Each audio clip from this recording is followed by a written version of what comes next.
Ինչ վերաբերում է ձեր հարցին, ճիշտն ասած բազմաթիվ անգամ առիթ եմ ունեցել նման զառանցանքներին պատասխանելու, ես առաջին հերթին կոչ կանեի մեր հասարակությանը, մեր զոհված նվիրյալների հարազատներին, այն անձանց, ովքեր ներդրում ունեն արցախյան գոյամարտի մեջ,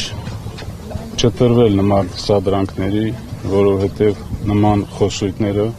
ունեն մեկ նպատակ՝ պառակտել և